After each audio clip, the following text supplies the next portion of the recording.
This is the Graceful Atheist Podcast. Welcome to the Graceful Atheist Podcast. My name is David, and I am trying to be the Graceful Atheist. I want to thank my latest reviewers on the Apple Podcast Store, A.B. Potts and Siobhan Bear. Thank you so much for the kind words. You too can rate and review the podcast on the Apple Podcast Store. You can rate the podcast on Spotify and subscribe to the podcast wherever you are listening. Please consider joining the Deconversion Anonymous Facebook group at facebook.com/groups/deconversion. Special thanks to Mike T for editing today's show. On to today's show. My guest today is Doug Traversa. Doug grew up the child of a military father, and his mother took him to various churches and chaplains over the years.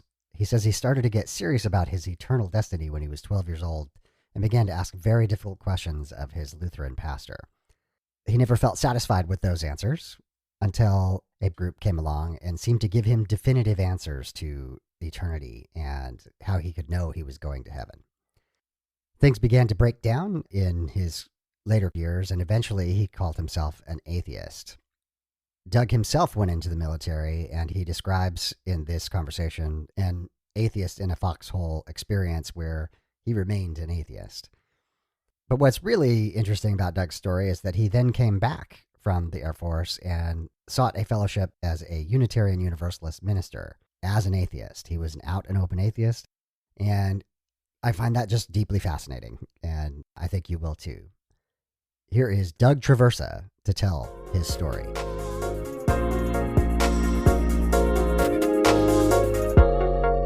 Doug, welcome to the Graceful Atheist Podcast. Well, thanks for having me. I'm looking forward to it. Yeah, you reached out to me and told me that you have a little bit of more unique story to tell. So similar in the process of having faith and going through a deconstruction process, but then after that, going into ministry as an atheist. So I'm really excited to have you on and hear your story. Well, I'm happy to share it. I saw that you were looking for volunteers to share stories, and I said, absolutely. We'll see if he'll take it. Fantastic. So as you rightly pointed out, we're going to start at the beginning and would like to hear what your faith tradition was like when you were young. Well, I grew up as an Air Force brat. My father was in the Air Force for 20 years, as was I, in fact. And we moved around all the time and never had what you could consider a steady church attendance when I was young. Sometimes we went to the base chapel, but I can barely even remember any times we went. I'm sure we went, but it just left zero impact in my early years all through elementary school. My mother came out of a more conservative Christian mindset, and my father was a Roman Catholic by birth, but they didn't really practice very much. Okay. And it was always odd that they ended up together. She being more, I guess she had sort of left the conservative side of her faith for a while and fell in love. And so there were some tensions because he just had no interest at all. Okay. Yeah. In going to church or anything like that. And that all changed when I was in junior high school. We were living in Virginia at the time. He was stationed at the Pentagon, and we were in Fairfax. And there was a more progressive liberal Lutheran church there. I still remember the name, King of Kings Lutheran Church, and I believe it still exists today. Mm-hmm. At the time, we met in an elementary school, and I really liked the pastor. He was a very nice guy. But at this point in my life, I had started to decide I need to get serious about heaven and hell. I just have people talk about it all the time. I have no idea what's going to happen to me when I die. I haven't gotten any authoritative guidance whatsoever, and told the pastor I was interested in getting baptized. And my parents actually had him come over to the house, and we talked about it. Problem was, he didn't have strong authoritative answers. Like I asked him, do you have to be baptized to go to heaven? And he gave me several different views, essentially. And to the question of how do I get to know that I'm not going to hell? Because that worried. Yeah. And he really couldn't give a good answer. He suggested I come to confirmation class. He said he could baptize me there and then, since they do it by sprinkling if I wanted. And I said, okay, I'll go to the confirmation class. But that was mostly a miserable experience. A couple kids in there were really just delighting and tormenting me for no apparent reason. And I Oh finally no. told my parents, if they do it again, I'm turning around and coming home because I'm on my bike. And that's the end of it. And it was. I walked in the door and they started up and I left and never went back. And it wasn't much longer after that that my mother had hooked up with a independent Bible church called Faith Bible Church in Reston, Virginia, I believe. And they had a couple people come out on visitation to talk to us. And they were talking to my parents, but I was in the background listening. And it was just like a night and day difference from poor Pastor Ridenauer, who, although I accuse him of being wishy-washy, was actually far more honest in hindsight. Right. Yeah. He didn't say things he didn't know to be true as truth. Right. So these guys gave the standard gospel. Ask Christ to be your savior. You can be saved. You'll know you're going to heaven. Once saved, always saved. You don't need to worry anymore. And it's like, wow, here's some people who know the answers. Yeah. So that night alone in my room, I prayed and asked Christ to be my savior. And shortly thereafter, we started attending that church. And that was a serious commitment because it was about 30 minutes away from us. And we went faithfully. And this was a church unlike any I'd ever been in because people brought their own Bibles to church. That never happened. Yes. Right. And the sermons would go through a book of the Bible. So you might have study in Romans that would go on for 2 years, and they'd literally go through verse by verse and study it in great depth. Right. Okay. So I thought this was cool. Like, wow, here's the Word of God, and they're studying it really seriously. And they had this monstrous tape ministry, so you could listen to cassette tapes, and I did that. And I was all in. Now, my wife has said that I have a fanatic personality. And when I get into something, I get all in. And it makes sense if your eternal life is, on the line, or you're doing God's will. You might as well be all in. Why be wishy-washy?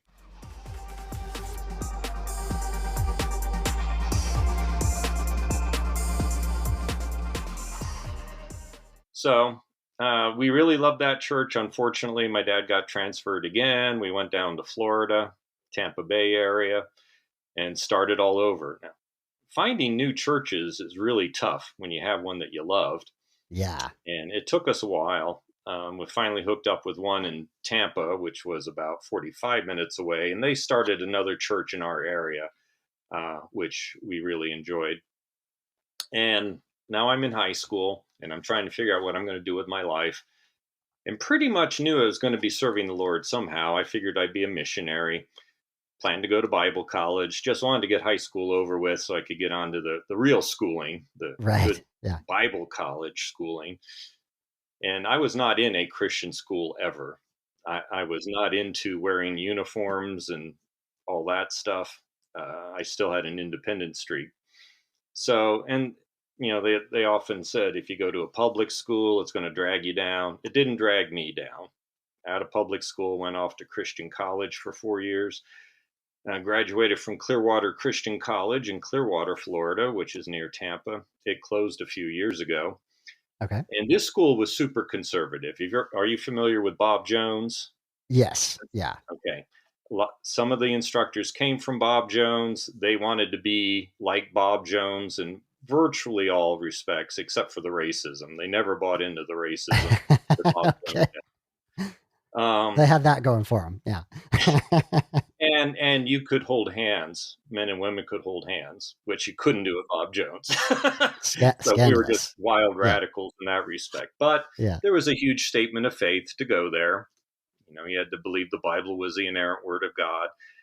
And this was a very, very strict form of view. They called themselves separatists. So we had a course we had to take called ecumenism, and it was about the evils of the ecumenical movement. Oh, no. And so there were all broad swaths of Christianity that weren't really Christian. They Right. thought they were, but they really weren't. So people who went to my school generally came from independent Baptist churches, independent Bible churches. The Southern Baptists were a little too liberal for us. I see. So, Okay. Yeah. for and perhaps the most amusing story coming out of there is we were not allowed to have guitars because guitars were associated with rock bands and that's the devil's music, yada yada.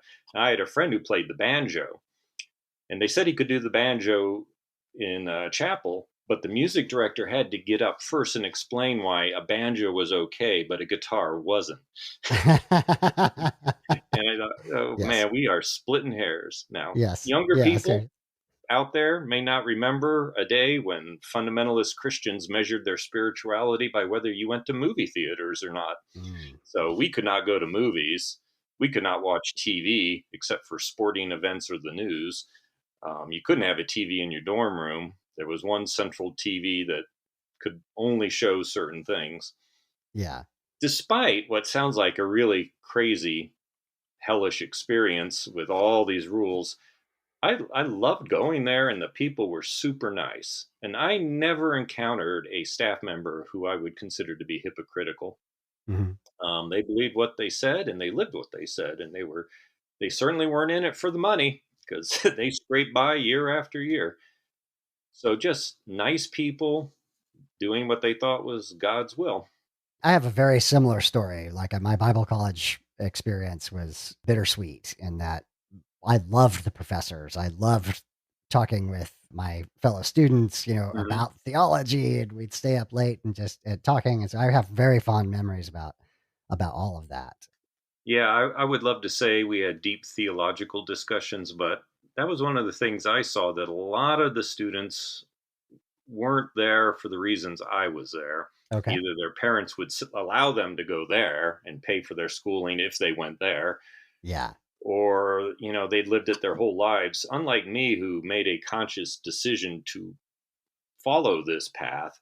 Many of them were raised in it from the beginning, and it hadn't been a serious choice for them. I met my wife there, and her parents are both Bob Jones graduates, although really did not exhibit that sort of mindset in their day-to-day lives that you might expect. Okay. And also decided I'd become an English teacher.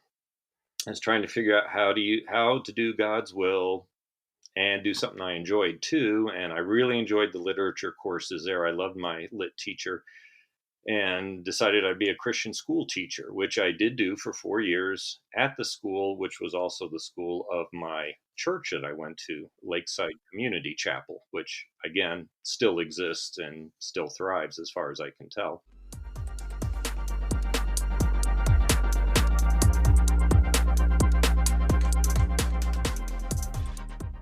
However, I enjoyed it, but it didn't pay well. We were literally below the poverty wage. I If I did not have $400 in the bank, that was my dad's money that he put in there so my little bit of savings could accrue interest, I would have qualified for food stamps. And after 4 years, my wife said, enough. You either got to go teach somewhere where they pay you better. And I did look at least at one school that did, or get another job. Well, Mhm. if you have an English degree, there's not a lot of jobs out there. But the Air Force said, we don't care what your degree's in, as long as it's an accredited school, we're going to teach you what we need to teach you. We just want to know you got through college. Okay. And my wife and I, who were both military brats, her dad was Army, swore we'd never do this to our kids. Turned around and did it to our kids Okay. because it's the only Yeah. thing that was out there. So I joined the Air Force, and we began that nomadic life over the next 20 years of moving a lot. Mhm. And I was still a strong Christian at this point, and probably undercut some of my chances for things like officer of the quarter. I remember being asked the question, do you think women should serve in combat areas? And of course, I had to go full Bible on them. So the chaplain who was on the board thought it was great, but no one else did. Yeah. Yeah. Got it. So I was involved in Officer Christian Fellowship. We had Bible study once a week in the evenings in our house with a few couples, and again, good memories, good friends. Ironically, one of the couples from that, and this is 25 years ago, give or take, ended up moving to the same town I'm in, and we met. And immediately, the wife started asking me about my faith, and I tried to explain that I don't believe what I used to believe. I don't believe in God that way, trying to be polite. And she just looked at me and said, "Oh, you're just confused." At this point, I just turned around and tried not to blow up. Yeah. So it was in the Air Force about halfway through my tour, 10 years, give or take. I was in one of the more stressful times of my Air Force career, other than when I deployed to Afghanistan. I was at the Air Force Institute of Technology getting a master's degree, and that was my job. I went to school as my job. They moved me there for 15 months and my family, and I was going to major in acquisition logistics management. Now, I'm an English major. I had no math in college. I tested out of it. And first thing they had to do for people like me was give us a refresher of math. Hmm. In fact, I had to take a night course of college algebra before I could even go to this school. And I did do that.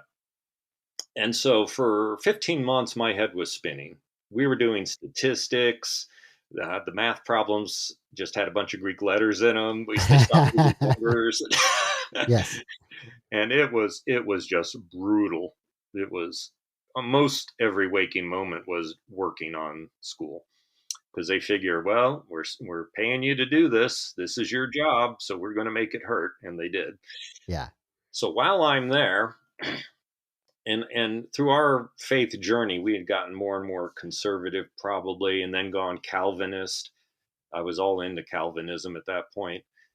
And we were actually attending a Orthodox Presbyterian church, which is super strict and conservative. Okay. The other sort that will excommunicate you if you leave the church.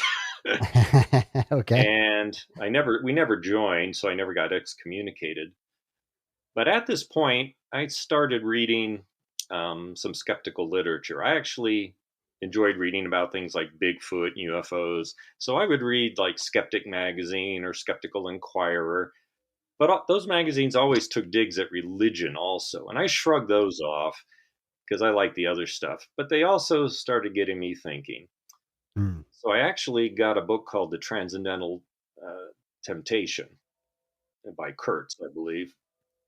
And it was a more thorough analysis of why people are into these various religions, and started pointing out flaws. And so at this point, I'm reading this without even my wife knowing what I'm really reading. Right. It's not Yeah. like she's going through it and checking it out, but I read a few more. I got a hold of the Encyclopedia of Biblical Errancy, which is Mm. out of print now, but it's a great, massive book of every contradiction or historical inaccuracy in the Bible. Right. And so I was reading through that. And finally, one day, my wife figured out something was bugging me, and I just said, I'm really having trouble believing this anymore. And I was really, really worried about how she was going to react. But amazingly, she said, well, I have my doubts too. We don't have to just throw it out right away. Why don't we try going to some different churches, more liberal churches, see if we can find something that makes sense? And that's exactly what we did. The next church we went to, which was more of an independent Bible church, I actually had a good discussion with the Sunday school teacher. And unfortunately, his answer to my questions was A, you just have to have faith, and B, here's a little book on Pascal's wager. So you can try to convince yourself to believe this. Right. Right. So naturally, that didn't go over real well. Then I got transferred, went to a couple more churches. One had a female minister, and I asked her, what do you do with all these verses in the Bible that trash women and say you're not even allowed to talk in church? And she didn't have a good answer either. And we finally said, well, let's forget this. And we stopped going. And Sunday mornings were just to relax around the house or go out and get bagels sort of day.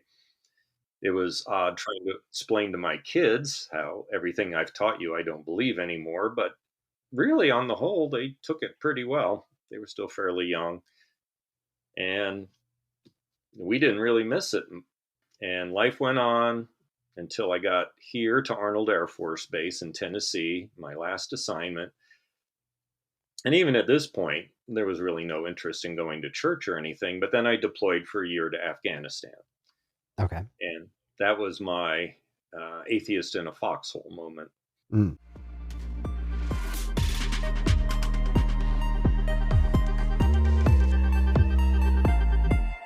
It's interesting to hear how your family responded. Mm-hmm. Would you say that your wife was on a similar journey as well, and just kind of a parallel process there?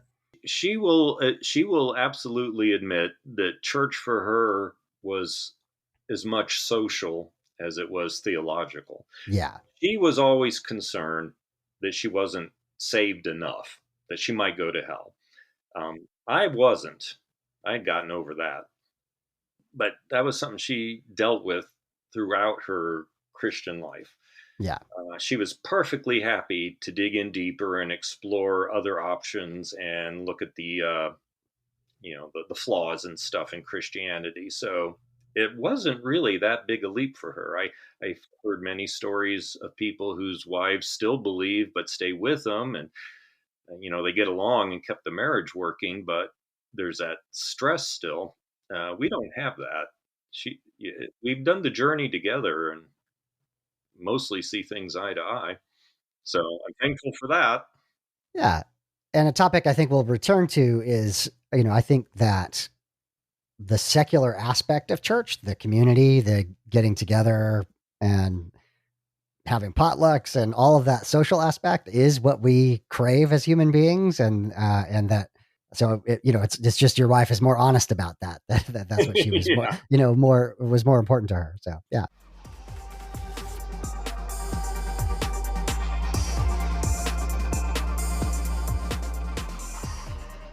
So I do want to hear the atheist in a foxhole story, though.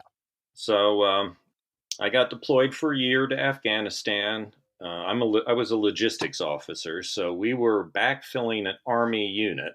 The Army had been stretched too thin, so they took about a little over 100 Air Force logistics personnel and put them in an Army position in Kabul, Afghanistan, on what used to be a Russian transportation base. Imagine just a giant sea of tan, ugly plywood huts. That's where we Okay. lived. At Okay. least we weren't in tents, Yeah. but they were called bee huts. And I lived in there with four other captains and a couple majors on the other side. We had a divider down between the two. And for that year, every day, pretty much, we would get on our body armor, get our weapons, get in Toyotas, which were not armored, drive Okay. across Kabul to an Afghan logistics base where we would help them stand up their unit, transport goods around the country, etc. So while many people in war zones get to drive around in Humvees or armored vehicles or something like that, we did not. Mm. And so a guy with a suicide bomb strapped to his vest could blow up our vehicle, and indeed that happened while we were there I'm sorry. and after we left. So we were pretty vulnerable and more than a little nervous. And we got there in the summer, and every day they would give you a road threat, and it was color coded. And if the roads were red or black, black was really bad. Like, we know there's going to be a bombing somewhere. Red Mm. was high threat. Yellow and green, we went out. Red, we stayed home. Okay. But the day before 9/11, the anniversary of 9/11, uh, the roads were red, and our commander said, "We're going anyway." And people just went nuts. Yeah. I Yeah. came into the hut, and one of my buddies in there said, told me what was going on. The roads are red, and we're going anyway. Commander doesn't care anymore. We're just going to go out no matter what. And he says the guys are writing their death letters. Oh, Their death yeah. letters. He goes, "Yeah, if they die." I always choke up at this point. Yeah. I And I tell can this. imagine. So Yeah, at that point, a lot of us were convinced, at least some of us were going to die. And I was thoroughly convinced in my mind at that point that this was my last full day on Earth. We're going to Mm. go out tomorrow and there's going to be bombings and that's it. Wow. And I remember I did not write a death letter.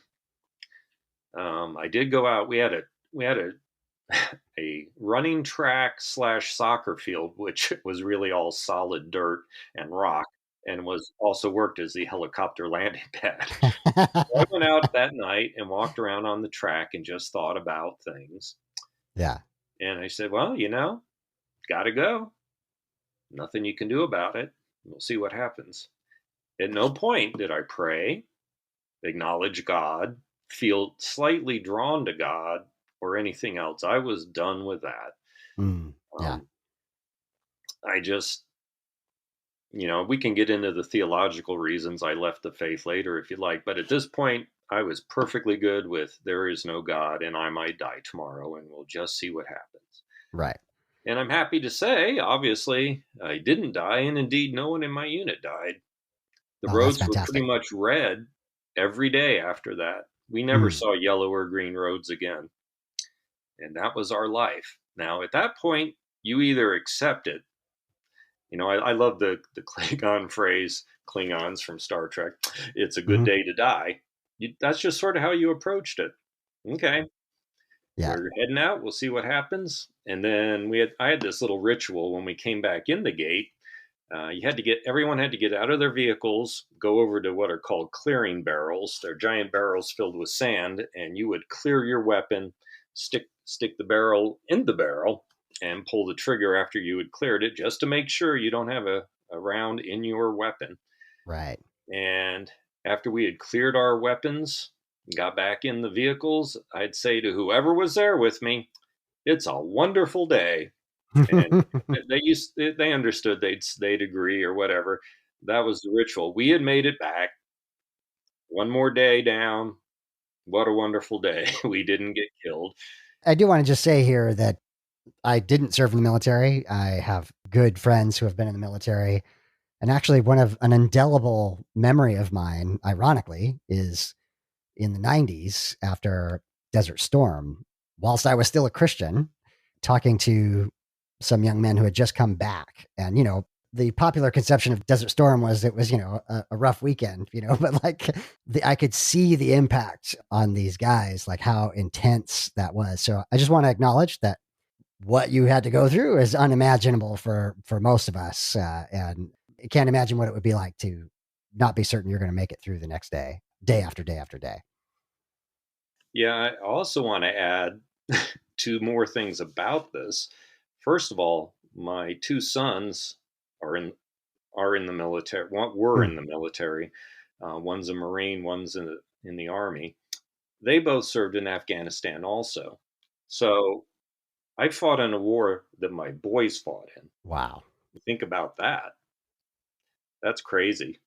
Yeah. Yeah. And then shortly after I got back home, I was sitting at the table with my daughter, and a car backfired outside. And I was about ready to jump under the table. And she said, "Relax, Dad," because, it sounds like a car bomb going off. Yeah. Um, that being said, I don't think I really had any PTSD.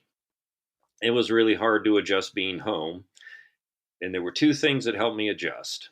Uh, I had been doing dog rescue where I'd foster dogs, take them in, Hmm. and then find homes for them through a couple of rescue groups.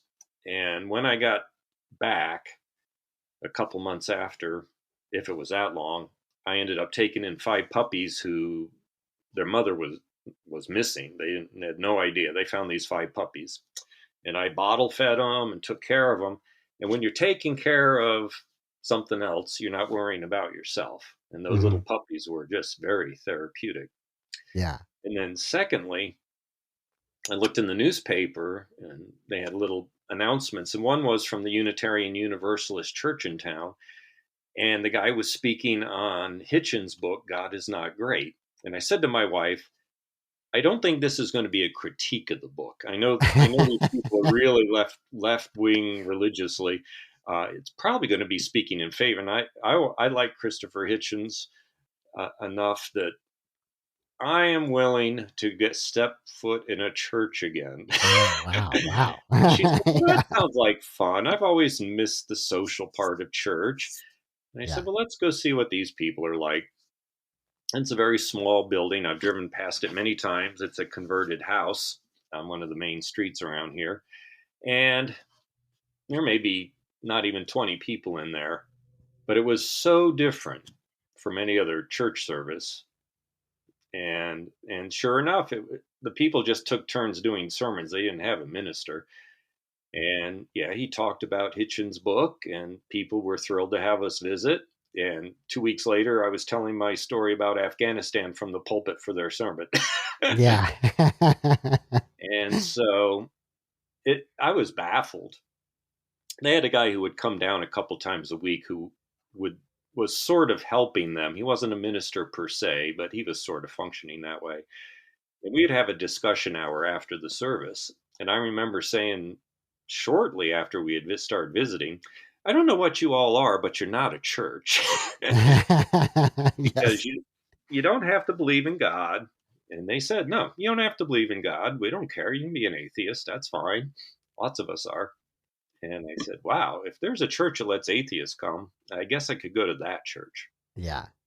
And after a year and a half going there, while I was still in the Air Force, I volunteered to be the lay minister once I retired Okay. and used the GI Bill to go to seminary, which I did. I went for 1 year to Vanderbilt Divinity School because it was drivable, about an hour and a half. And then I switched to Meadville Lombard Theological School in Chicago, which is a Unitarian Universalist seminary. Okay. And they had a thing where you did most of it online, but you go up for a few weeks every year and do in-person stuff. And so I graduated from there with a Master of Religion. And I do, for any Unitarian Universalist out there listening, I did not get a Master of Divinity. I got a Master of Religion because while I was in the process of getting what they call fellowshipped, which is your accreditation, and I had gotten up to candidate status, the guy running it says, you have to put a huge amount of work in to get fellowshipped. And you already have your church, and you're not planning to go somewhere else, are you? And I said, no. Once I'm done here, I'm done. I'm not going anywhere else. And he said, it really doesn't make sense for you to go through all the fellowship process. It's a lot of time and money and effort. Just get your Master of Religion instead and do what you're doing. So technically, I don't have an MDiv, but I am ordained by my church because that's how Unitarian Universalists do it. Each congregation is independent, and they can, ordain people. So they waited till I graduated and ordained me. And I did that until about 3 years ago when I did it for about 10 years, and then I retired from that. I still attend there. I still speak there occasionally and at another small church in Alabama. And that's been a really good experience. And at no point, even though I'm interested in all aspects of religion and why people believe things and still do, love reading about it just to try to understand my fellow humans. I'm still an atheist, and I'm an atheist, and people will argue about the terminology. Oh no, Doug, you're an agnostic. They just can't, even in my church. And I say, here's what I mean by atheist. I have no belief in God. Yeah. Do I know there's not a God? No, I don't know there's not a God. No one can know that. Even Richard Dawkins says, I don't know there's not a God. I consider it highly unlikely. Most honest atheists will say, yeah, maybe. What I don't see is evidence of a God that's interested in what I'm doing or any of us are doing. I don't see a God that intervenes. So sure, there might be a God out there. We might all be part of God. That's all speculation. I don't know. But I don't base my morality or ethics or lifestyle on trying to follow God's precepts, because God's precepts are really just some humans' precepts pretending to be God's precepts. Yes.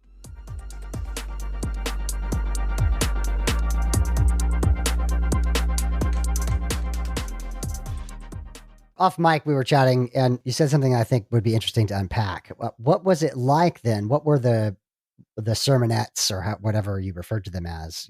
Were they on topics of morality, on topics of justice, on what were the kinds of topics that you would cover as a UU minister? They're definitely not sermonettes. They're full sermons. They're longer than most of my fellow ministers. I will add that I've met for years with a couple of ministers and a youth minister from more progressive Christian churches. Mm-hmm. In fact, one of them, a Disciples of Christ church, actually let me do my internship at their church, so I could then rush over to my church and act as lay minister. So I have a great relationship with them, and I know from attending their churches that my sermons tend to be longer. They can usually be 20 to 30 minutes, and I will talk about many different things. I will critique the Bible. I Okay. did a series called All of Genesis in One Sermon, Part 1. And I went through Genesis super fast in 3 sermons. Okay. And I just gave a little bit of commentary as we went along, pointing things out that were historically inaccurate or contradictory or something. Yeah. I will do talks on other religions. Just here's what they believe. Mm-hmm. I also have I lead Zen Buddhist services on Wednesday nights at our church. Again, because you don't have to believe anything to go there. You sit quietly, and I said, well, if Zen allows you not to have to believe all this fantastical stuff, then I'll give that a shot too. Why not? And I've enjoyed that. I think it's been super helpful. Yeah. And so I will talk about Buddhist stuff occasionally. I will talk about current events. I've done a couple sermons about, Afghanistan. I did a sermon on guns and why people love guns so much, because it was becoming an issue. It's a huge Mm-hmm. issue down here in Tennessee. God, guns, and country, Trump 24. My neighbor's got that sign out on his yard now. Oh God no. and guns. Just like Jesus was all about carrying weapons around. Yeah. I do like to talk about. I did one on the solar system, trying to help people understand the scale of the solar system. And I'd hold a little pinhead up and say, well, let's pretend this is the Earth and the other planets are this far away and they're this big. And I'm trying to get them to understand the vastness of the universe. And then why do we try to conceive of God as this comical character from the Bible that just gets disgruntled and envious and angry and sounds like a spoiled tyrant? If there is a God, I'll always say, if there is a God, God's beyond our understanding, beyond our comprehension, bigger than we can possibly imagine, and so different from us that we truly can't grasp it. So why do we insist on making God this human-like character from the Bible? Yes, for sure. One of my criticisms of apologetics is that they have limited God. They've neutered God. Oh, yeah. They have a powerless God that they can fit in a box. And ironically, while they're trying to argue for God, they are really destroying everything that would be potentially interesting about a God, right? Yeah, it's it's a cliche almost to say your God is too small, but it really does fit. Yes. Yeah. And then the other notion, of course, which Unitarians and Universalists rejected hundreds of years ago, they've been around since the birth of our country, this notion that people are going to be tortured for all eternity. Back in that day, they were still Christians, but they were the radical Christians. Now the mainline denominations are on board with rejecting hell, Mm-hmm. and the Unitarian Universalists have gone even further left. But yeah, that was one of the biggest things for me was I wouldn't torture anybody. Right. Why would God? And if God would, why would you worship him? Except, well, self-preservation, sure, but he's going to know you're only doing it because you're scared to death of him. It's not like you can trick God. How can you love this being?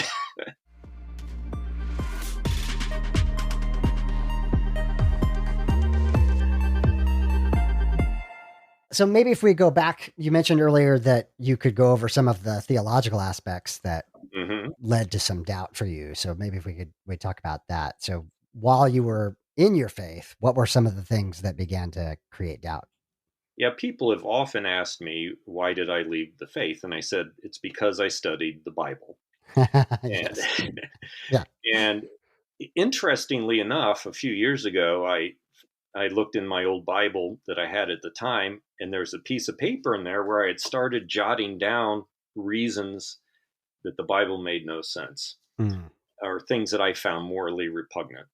Things like how right after the Ten Commandments are given, there's a couple chapters on how slavery is going to be established. mm, The ridiculous notion that if a man thinks his wife has cheated on him, he'll take her to the priest and will take some dirt off of the floor and mix it in the water. And if she's cheated on him, she'll miscarry and be barren.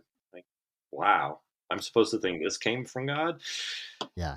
And I will say that it was my reading of skeptical magazines and literature that gave me the freedom to look at the Bible in a new light, but it was the actual Bible itself that condemned itself, Mm, not to mention the contradictions.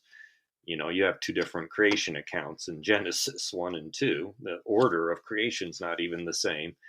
The lineages of Jesus and Matthew and Luke don't match. yeah. And, I'm used to the double talk and the tap dancing and the twisting to try to make it make sense. But if you can look at it honestly without bias, it doesn't fit together. I remember legitimately, like, as a believer, trying to figure out, like, what are the 12 disciples' names? Like, what order things happened in, and, Mm-hmm. and just being unable to get a definitive answer on something so basic like Right. that. So yeah, just a trivial amount of critical look at the Bible begins to fall apart. Yeah, it was things like something as important as baptism. Well, does baptism bring remission of sins or does it symbolize remission of sins? Should it be dunking or sprinkling? Believer's baptism or infant baptism? Is it necessary for salvation or just symbolic of salvation? Yeah. And I've just rattled off 8 different variations of serious Christian division on a very important topic. Jesus got baptized by John the Baptist, and John the Baptist was baptizing for remission of sins. So Jesus must have had sins that had to be remissionized. Yeah. That was one of my sermons too. Okay. It's like I went through Mark and I said Mark was the first gospel, and there were Christians who only used Mark. So what would Christianity be like if you only used Mark? Mm, And that's different too. yeah. Interesting. So anyway, coming from a very strict fundamentalist Bible background, a inerrant Bible was essential. If Mm, the yes. Bible wasn't inerrant, then you're picking and choosing and it's all garbage. And we were told this over and over in college and my churches. It all has to be God's word, or you don't know which part is God's word. So as soon as I establish in my mind, beyond a reasonable doubt, the Bible contradicted itself and had errors, it came down really fast. Yeah. I was not interested in this opinionated Christianity. Um, and later in life, something else I use in my sermons is what I call buffet Jesus. It's where people pick the things they like about Jesus, build a theology around the things they like, and forget about all the stuff he did and said that they don't like. Right. Like, Jesus is all about love and loving everyone. Well, Jesus said at the end of days he's coming back and he's judging people and lobbing them into hell for all eternity. So you think Jesus didn't say that? Or did he say that and you're good with that? Are you, you know, you, Yeah. you can't just have, unless it was tacked on by somebody, who knows? Yeah. Who knows what Jesus really said? Yeah, well, definitely that's true for sure. But the point that you're making that, basically all denominations cherry pick to build up their particular set of dogma. Yeah. They are Yeah. ignoring some parts and including others or focusing on others. Yeah. So we got rid of the inerrant Bible, and the other thing was hell. It finally got, even though I had accepted it for years, my conscience finally reared its head and said, why would you think this is okay, Doug, just because you get to go to heaven? In Yes. fact, I just did a sermon Sunday and I talked about the selfishness of my Christianity, and I called it At Least It's Not Me, because, yeah, other people can go to hell. At least it's not me. I get to go Mm. to heaven for all eternity.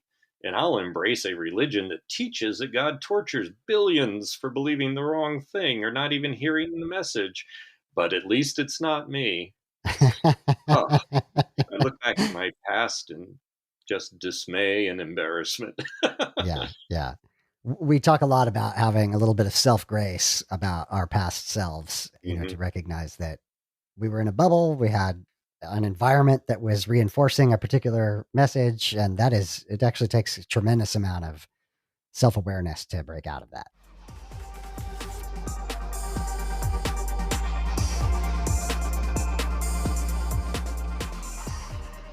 I don't want to put words in your mouth, but I'm curious if you consider yourself a humanist. Does humanism have any impact on your current state? I do. I'm a little, I use labels, obviously, Hmm. you know, and humanist certainly works for me. I think that's what there is. Yes. It's people helping people. That's what our church is about, people helping Right. people. We're not appealing to God to help us, we help each other out. Um, I just went over and helped a woman whose husband just died and went through all his Mm. papers trying to find the important documents and stuff. And she'd been putting it off. And I said, I'll come over and help you if you need to get it done. And she said, sure. And so that's what it's all about right there, helping Yeah. people when they have needs. Um, so I'm definitely humanist in that sense. I can't say I've read a lot of books about humanism. It's just sort of common sense to me. Yeah. Yeah. That's a great answer. Yeah, okay. I've got I'm a Unitarian Universalist. I'm a Zen Buddhist. I'm a humanist. I'm an atheist, or if Yeah. you insist, an agnostic, whatever.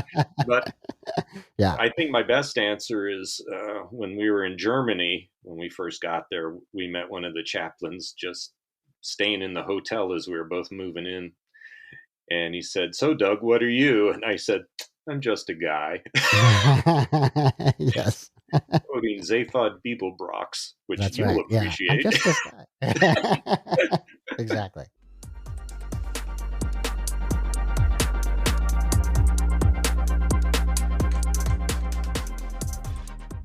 So, yeah, last topic, I did want to just talk about the aspect. You've said it there.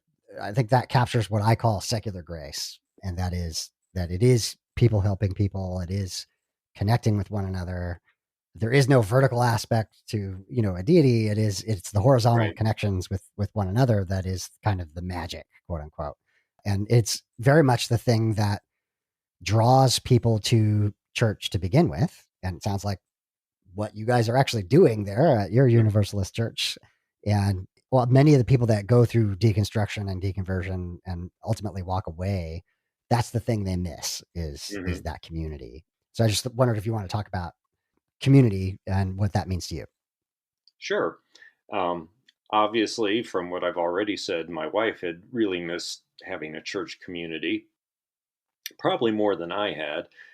But going to a church where you are encouraged to think for yourself, to explore whatever it is that appeals to you. So, just because I'm an atheist there as the minister doesn't mean everyone in the congregation is. There are people who believe in God or the goddess or gods or any variation you can imagine. But where the official stance of the whole association is, a minister is free to continue to study, change, explore.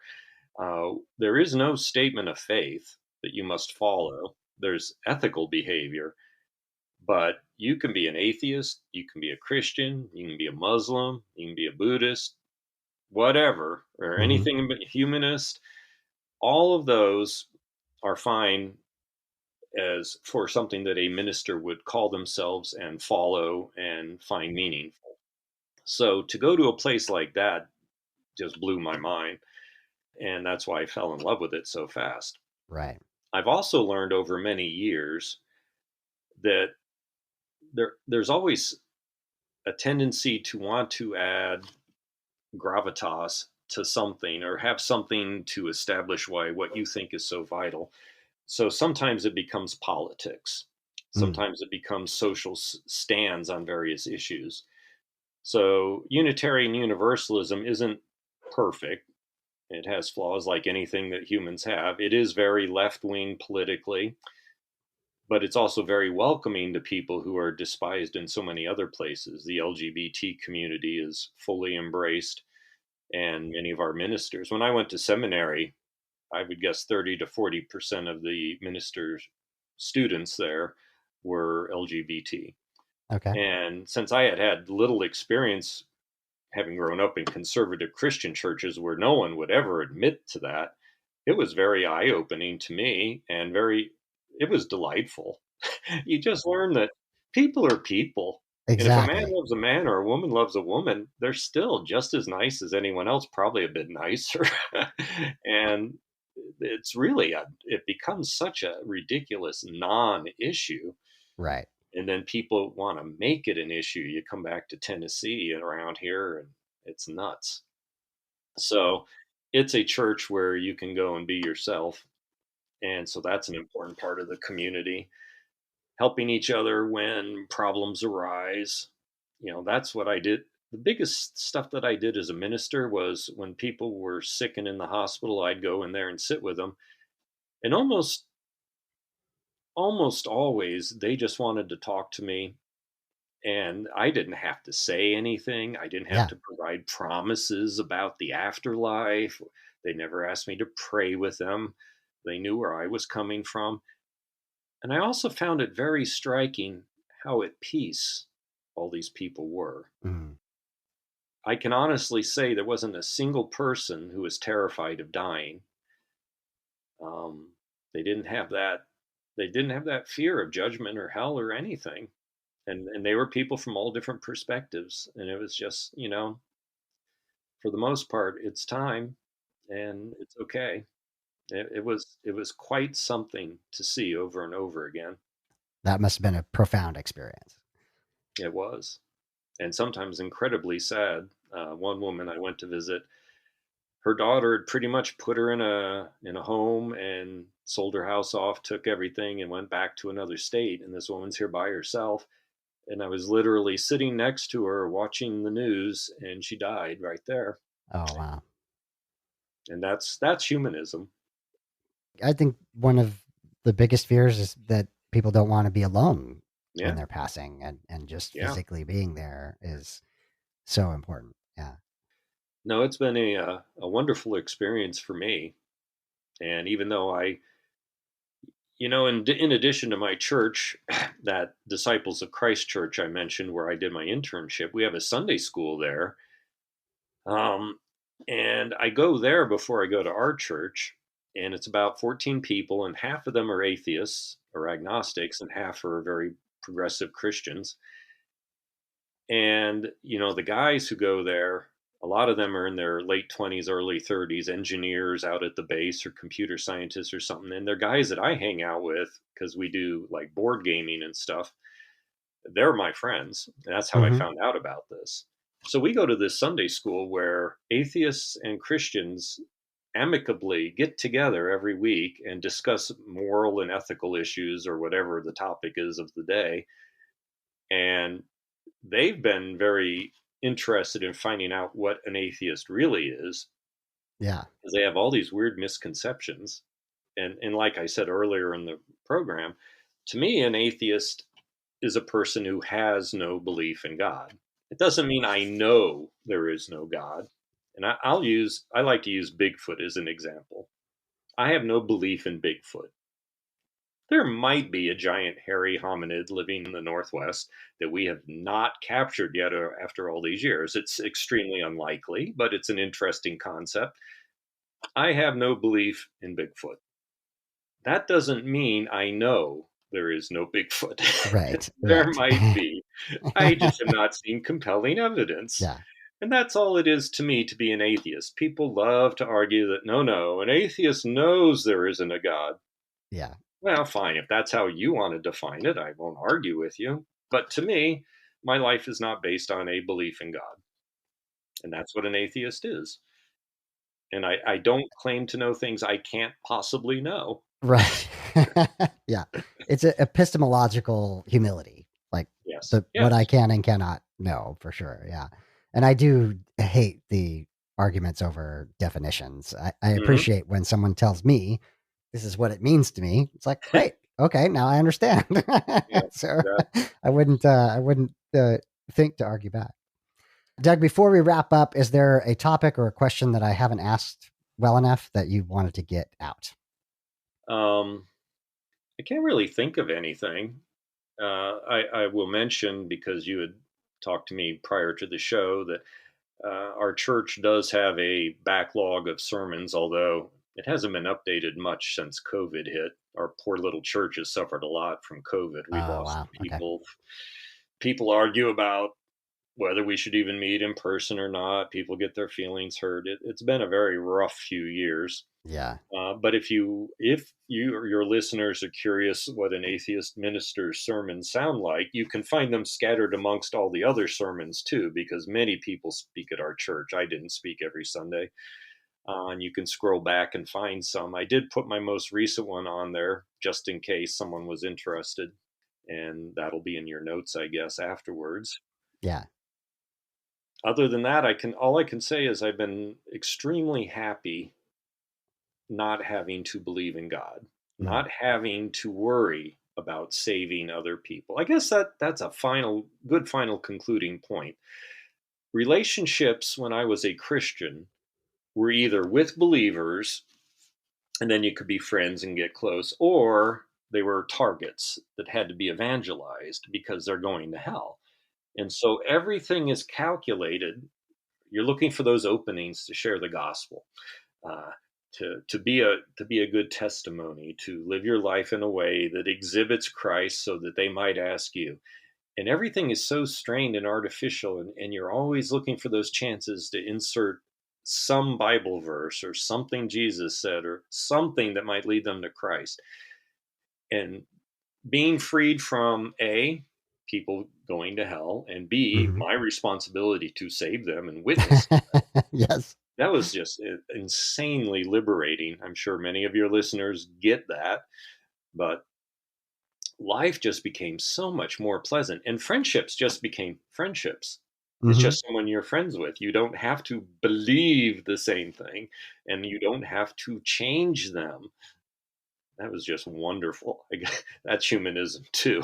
Yes, absolutely. Just And I love that accepting how people. you say it's liberating. It, Absolutely. yeah. So um, I still have a lot of interest in religious topics. I still read books by progressive Christians, mainly because I'm still waiting for someone to come up with something that I find compelling in any way, Mm. which, while I've seen some very interesting new definitions of God, God is a process, God is not omnipotent or doesn't know the future and all these things, it really comes back to these are still people coming up with theories to describe something they can't describe. And while that is certainly apparently meaningful to them, uh, I'm still where I've been for years. It, if it makes you a better person, okay, but I don't find your arguments compelling. So I guess I'm still an atheist. Yes. Well, that's a great place to stop then. Doug, I really appreciate you being on the podcast and sharing your story with us. Well, I appreciate all the work you're doing, and your podcast is great, and all the work you're doing to help people who are deconverting. Keep it up, Thank you so much. and thanks for having me.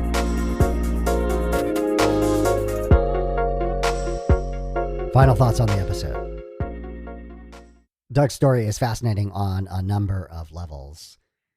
As you could hear in his voice as he was describing the experience of truly and honestly believing he was going to die the next day and coming to grips with that, that reality is one that, as I mentioned in the conversation, that most of us will never experience. The old trope of the evangelical is that there are no atheists in foxholes, and Doug is the obvious exception to that rule. And it's quite comical that he actually quotes the Klingons to say, "It is a good day to die." In other words, in such an extreme experience, none of us really knows what we would do and what would get us through that. How would we survive from a mental health point of view, from a psychological point of view? But the point is that it is entirely possible to not reach out to the mysterious and the unknown, and to be able to accept the reality around you and live through something as difficult as the threat to one's own life in that context. The obvious other thing that is really interesting is that Doug found an outlet for his desire to be a minister. That after the Air Force, he was able to come back and discovered the Unitarian Universalist Church, one that accepted him as an atheist and even was doing a book review of Christopher Hitchens, and found that outlet in order to connect with other people and to give back to his community. I will be honest and say that I don't know a lot about the Unitarian Universalist Church. I think there's a fairly wide spectrum of experiences there, but if you find one that allows for that space for you to be a non-believer and still have that community, it might be an option for you. Doug is retired from the ministry at this point, but he continues to help out and occasionally speak at, and you can find his recorded secular messages at tullahomauu.org, the Unitarian Universalist Church of Tullahoma. I'm probably pronouncing that city name wrong, forgive me. There's also a book on Amazon called Doonesbury.com's The Sandbox, Dispatches from Troops in Iraq and Afghanistan. It includes a number of short stories, several of which Doug wrote, and it includes his story of being an atheist in a foxhole. I will have links in the show notes for all of those things. I want to thank Doug for being on the podcast and for telling his story. I really appreciate when people are vulnerable, and Doug absolutely did that. Showed us how fearful and dangerous that moment in time was, and yet he did not need to call out to a deity in order to survive that. Thank you, Doug, so much for telling your story. The Secular Grace Thought of the Week is about service. And even when I say that word, I know how triggering that can be, how much that sounds like evangelicalism. And yet, as I've said before, much of what the church provides is secular in nature. It is the platform for community. It is the platform for people to use their hobbies and interests and, dare I say, talents to express themselves in a way that benefits that community. And that service is both useful to the community and to the person serving.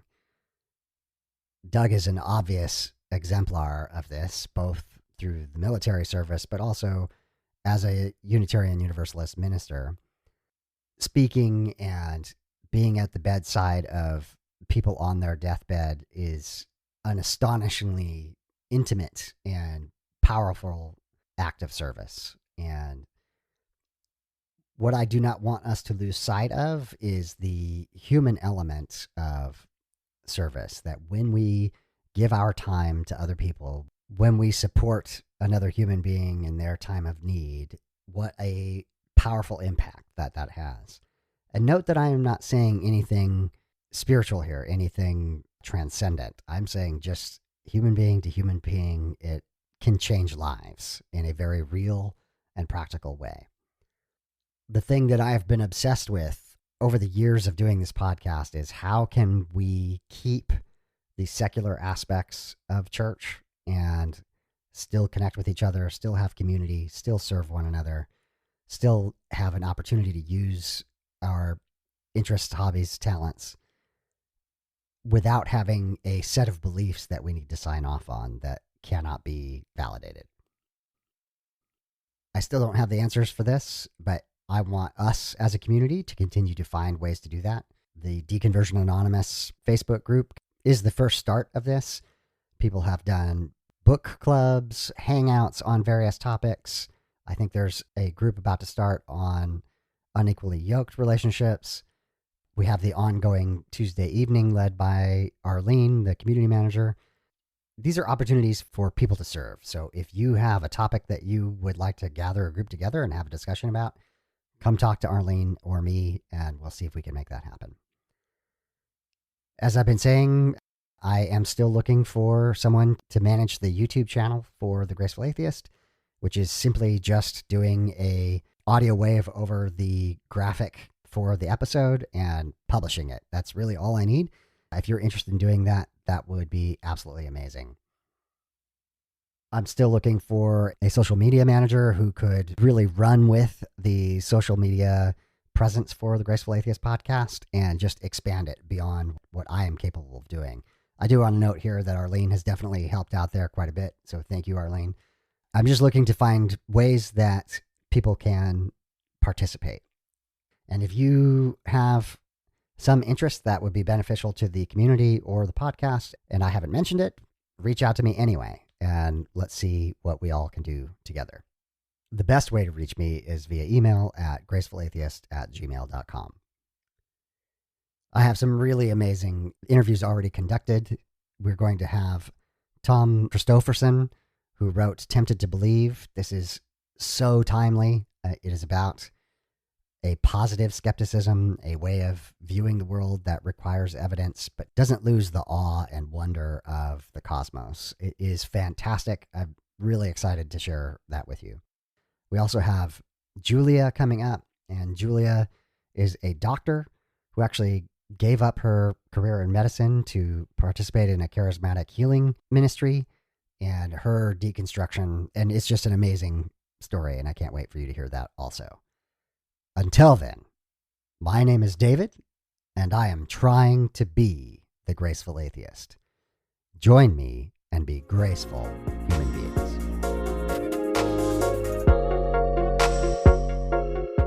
Time for the footnotes. The beat is called Waves from Mackay Beats. Links will be in the show notes. If you'd like to support the podcast, you can promote it on your social media.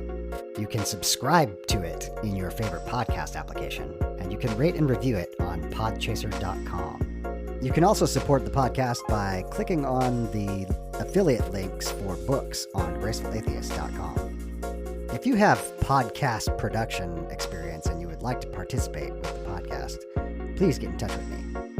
Have you gone through a faith transition and do you need to tell your story? Reach out. If you are a creator or work in the deconstruction, deconversion, or secular humanism spaces and would like to be on the podcast, just ask. If you'd like to financially support the podcast, there's links in the show notes. To find me, you can Google Graceful Atheist, you can Google deconversion, you can Google secular grace, you can send me an email, gracefulatheist@gmail.com, or you can check out the website, gracefulatheist.com. My name is David, and I am trying to be the Graceful Atheist. Join me and be graceful human beings.